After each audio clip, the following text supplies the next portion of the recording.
I'm Tim Smith with the Adams County Historical Society, and welcome to an episode of Monuments Monday.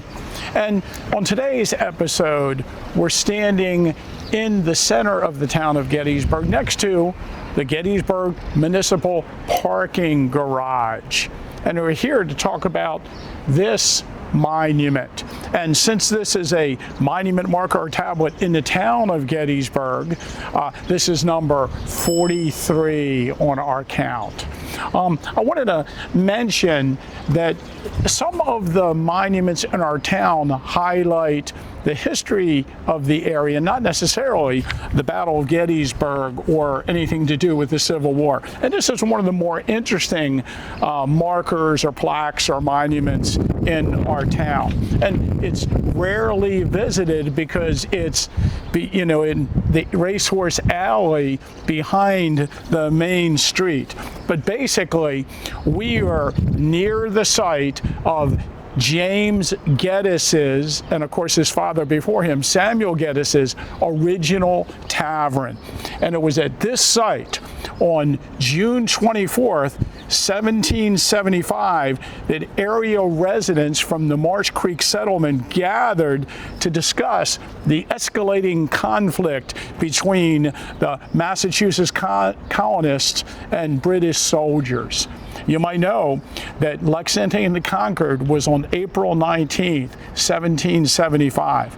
And the Battle of Bunker Hill was June 17th, 1775. And shortly after that, a message was sent to the people of York County to maybe recruit some soldiers to join George Washington's army that was gathering near Boston.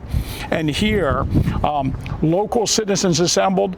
They organized a company of soldiers under Captain Michael Dougal, and they traveled to Boston. According to an account of their travel, they organized here on June 24th. The company, along with other companies from York County, left York, Pennsylvania on July 1st and arrived in Cambridge, Massachusetts on July 25th, where they took part in some of the skirmishing and fighting around Boston. This marker was placed here during the bicentennial of this event. It was dedicated on June 24th, 1975. And one of the keynote speakers here at the dedication ceremony was none other than Dr. Charles Gladfelter, who was the chairman of the Adams County Bicentennial Committee. And we have a photograph of him at the monument's dedication. Also speaking at the event was J. Bruce Mackley, who was the president of the Gettysburg National Bank. And at the time, this area was the parking lot for the National Bank. And this monument has been moved.